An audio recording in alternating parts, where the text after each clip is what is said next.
Hey guys, today's going to be an anime heavy day. We've got the winter 2024 schedule from Crunchyroll. Jeez, Kyle. And we're going to be talking about that. So let's get it started. Hello, everybody. Welcome back to the Daily Cup of Genre here on the Genreverse YouTube channel and Genreverse podcast network, available on all of your favorite podcast apps like, Apple, Spotify, Google, Amazon even, and more. Give us a follow, leave us a review, thumbs up, thumbs down, whatever you're able to do on your preferred platform. And of course, if you're watching us on YouTube, thank you so much for supporting the channel. In addition to all the awesome podcasts, we have a lot of great reactions to anime, trailer reactions, other, content.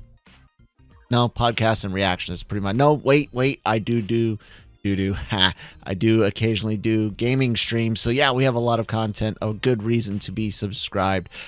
Check it all out. LRMonline.com for all your written news, reviews, celebrity interviews, and more. And of course, we do have merch available at the Redbubble link in the description box down below.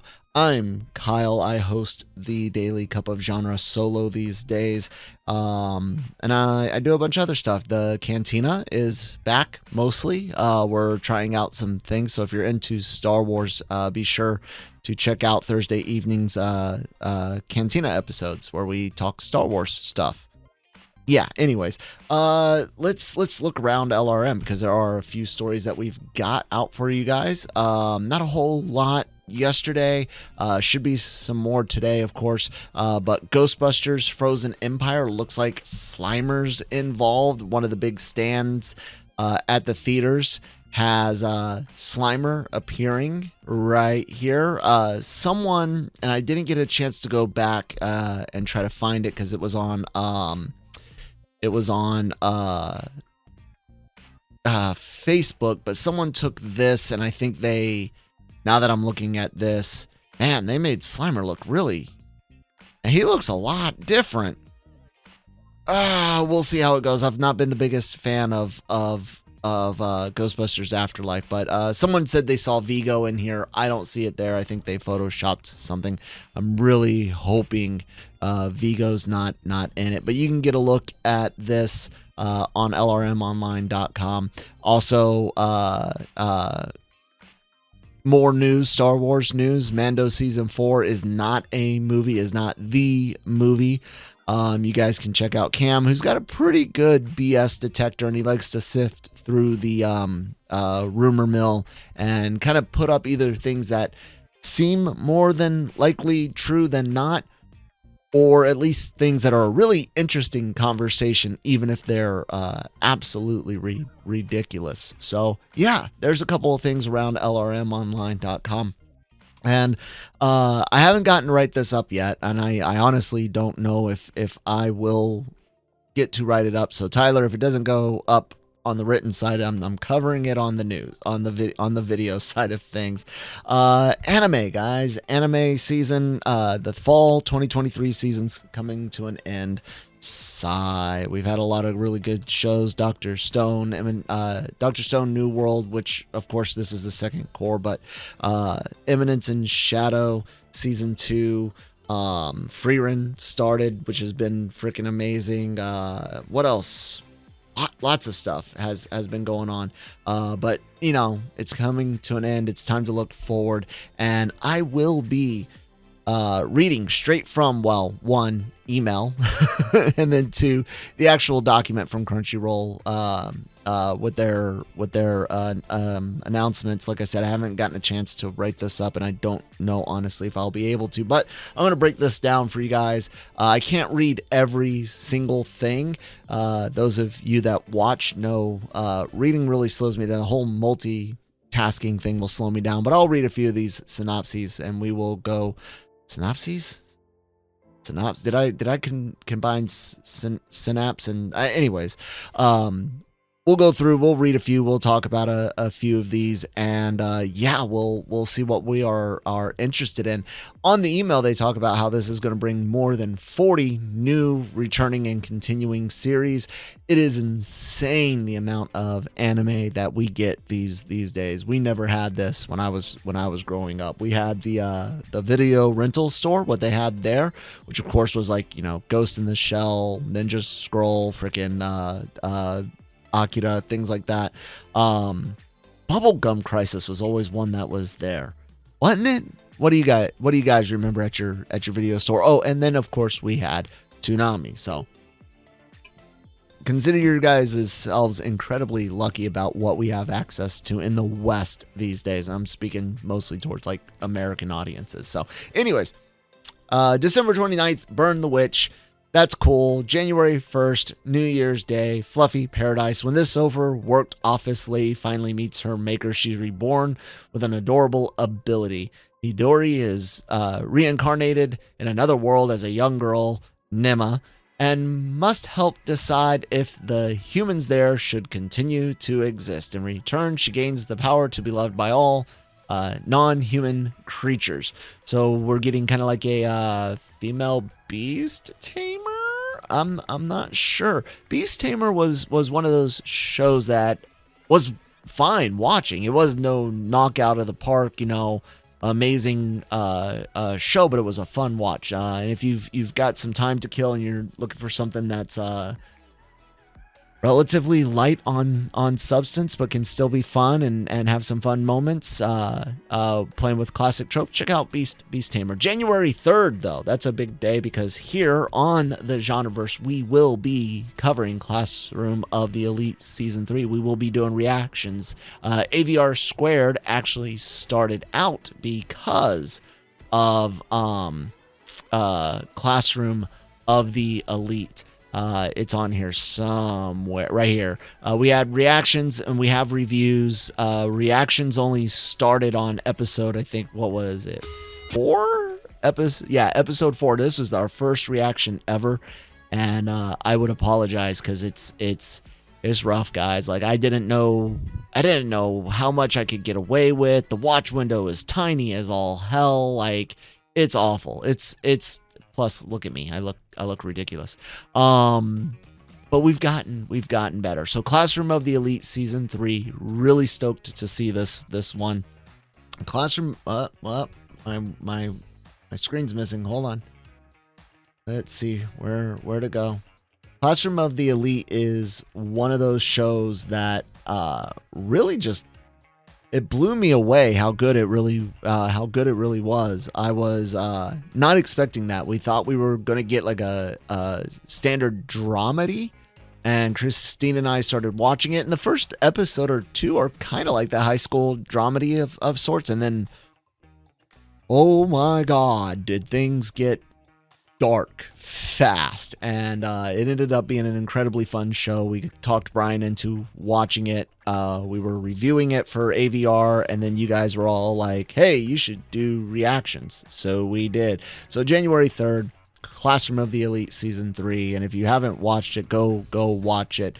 Bottom tier character Tomazaki also coming out on the 3rd. Demon Prince of Momochi House. Himari's 16th birthday will be one she never forgets. Unexpectedly, she receives a will detailing her inheritance of a mysterious estate. The Momochi house. She arrives only to discover that the home was built on an Indian burial ground. Okay, I know I said Indian, but that's the trope. Horror stuff. Anyways, she arrives only to discover that the home was built on the cusp between the human world and the spiritual realm. So yeah, close to a Native American burial ground in old movies. There she encounters Yukari, Issei, and a peculiar boy named Aoi. I always mess up Aoi. Aoi.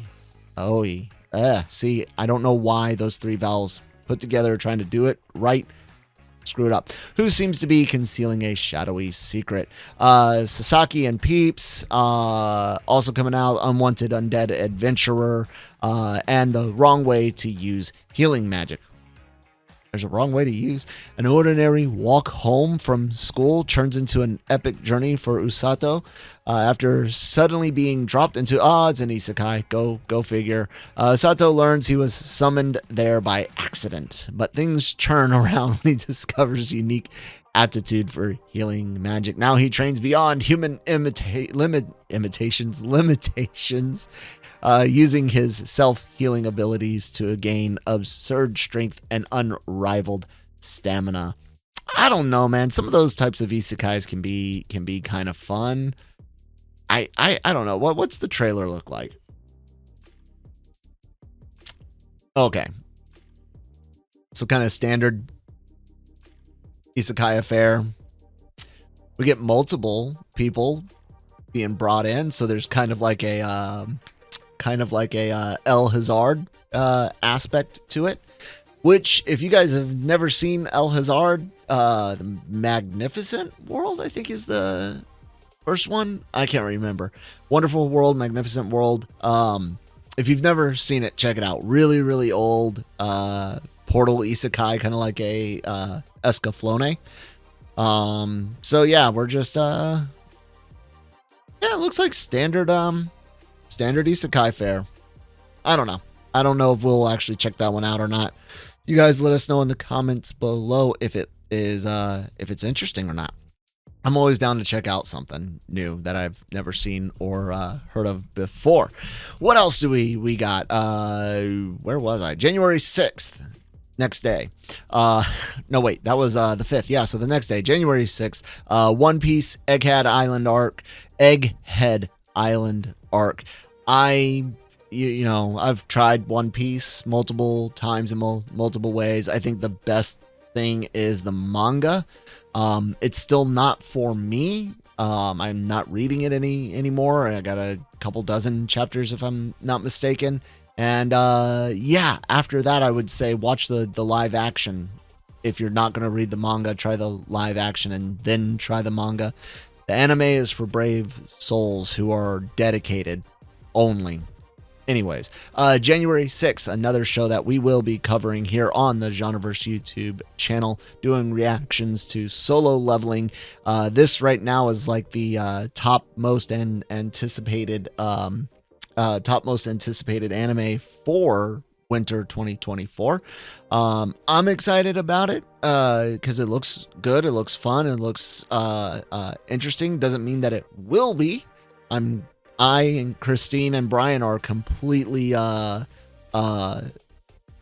void of prior knowledge. We don't research this, and it's not because of lazy. We want our reactions to be the pure anime only reactions that they can be. So we really do try to stay ignorant of as much as possible. Avoiding spoilers, avoiding bias, avoiding all that type of stuff. So yeah, Solo Leveling, we will be covering it here on the Genreverse YouTube channel. Be sure to subscribe. Sign of Affection, Tales of Wedding Rings, that covers through the first part of the first week of January. We have Seventh Time Loop. The villainess enjoys a carefree life married to her worst enemy. The villainess trope is not something I realized was a thing, or not, I don't want to say trope, trend. Trend would probably be the better word. I didn't know it was a trend until recently. Christine and I watched I'm the Villainess. I Tamed the Final Boss or whatever. It was a cute show. I'm not sure. I don't really know. Let me look back, because this was what I want to say was a spring of 23. Was it a spring, or maybe it was last winter? It was all right. You got what I'm trying to get at is, you guys out there, if you know a good villainous anime that you could recommend, Recommend it. Leave it in the comments. I'm curious. I don't know which one is good. I feel right there it is. There you go. I'm the villainess, so I'm taming the final boss. Okay, I was really close. It was cute. It was fine. It was, again, nothing to like write home about, but I would be curious if there is a really good, outstanding villainess comedy. Not looking for like a drama serious one. Ecchi is fine. Not straight up hinty, but not that there's any issue with it. Like we watched Harem in the Labyrinth of Another World. There's no issues with that, but I'm looking for something fun, like Konosuba like, but with a villainess. Give me that in the comments. Thanks. Banished from the Heroes Party Season 2. January 8th, bringing Moonlit Fantasy Season 2. I know that one on Mall, if I'm not mistaken. The Winter 24, I think that's the third most, and I don't want to say anticipated because I think it's just ranked by members, but maybe that is kind of like most anticipated. And no, we were not aware Solo Leveling would be up that high when we picked it. I think I've been talking about it for a few months. And Classroom of the Elite, like I said, we were already planned on this one. So yeah, that's cool. Foolish Angel Dances with the Devil. Hokkaido Gals are super adorable. High Card Season 2. All of that coming out on the 8th. Here's a cat. January 9th, another villainous show. January 10th, Metallic Rouge. Sengoku Yoku. We had a recommendation for that in our community post. Who was that recommended? Nix Theo. Thanks.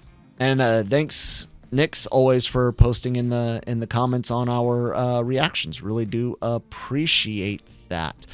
So that might be on there. Humans and Katawara are at war, but there are those on each side who join forces. Tama is a fox spirit who loves humans while her Sendo brother Jinka despises them. Together they use the power of spirit transformation to defeat the monstrous Katawara and put an end to the evils of this chaotic age. What destiny awaits? You know what? Since this came as a recommendation, yeah, let's look at the trailer. Cat, you are in my way.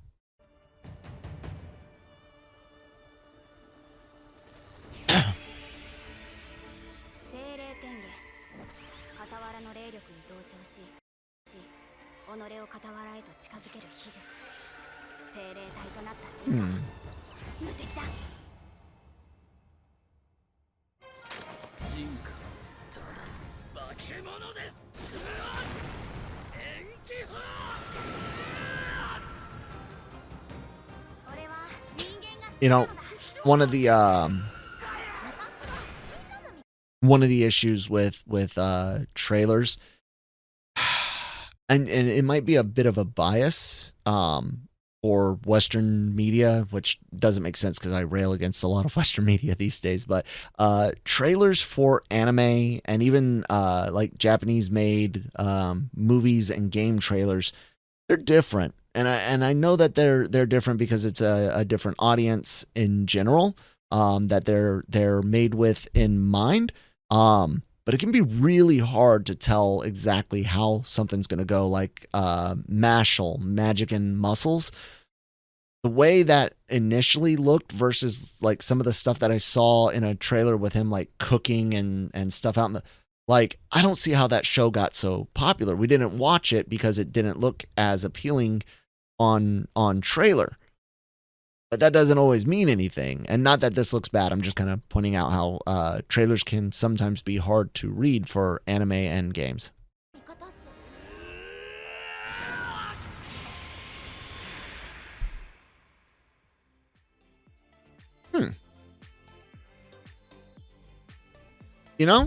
It's worth a look.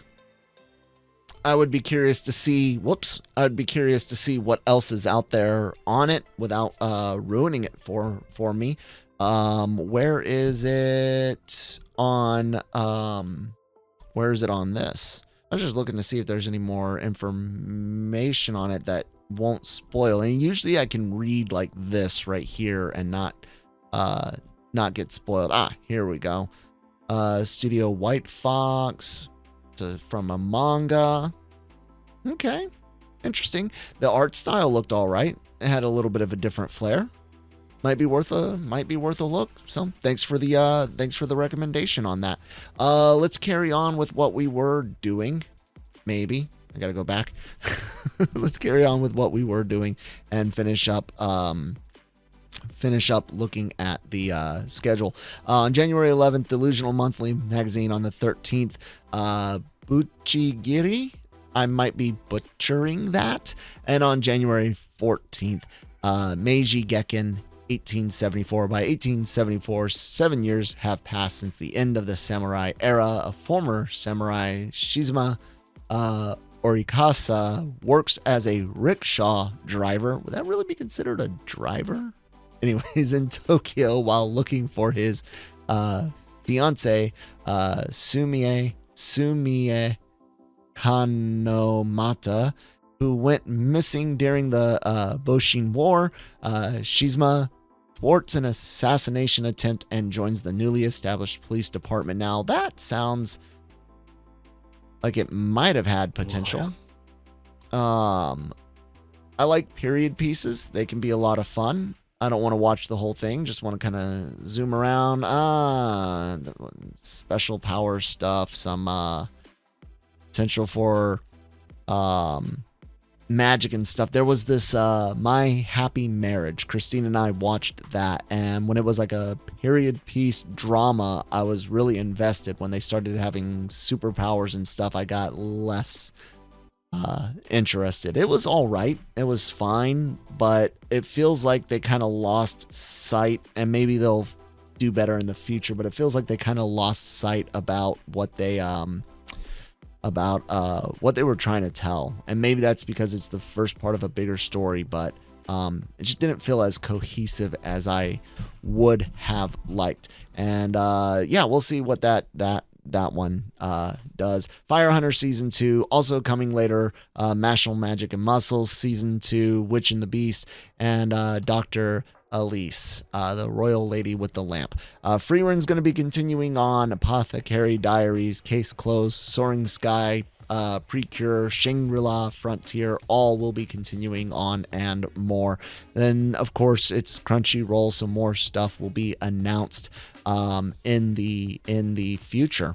So yeah, there's that. I guess that'll be it. We're running a bit long. We talked a lot about anime. You guys can find more stories and coverage, celebrity interviews like you see going on right there with Albert Lin, all on lrmonline.com. Again, follow us on your favorite podcast app to listen to the Daily COG, the Cantina, Breaking Geek Radio in whichever format it comes back in the future, in the beginning of the new year, and of course, Genreverse YouTube channel for all your favorite anime reactions and podcasts. Link for merch in the description box down below. Thank you guys so much for listening. Hey, that's four in a row. If I can make tomorrow, knock on wood, something in here's wood, then I will have made a daily cup of genre a week. Bye.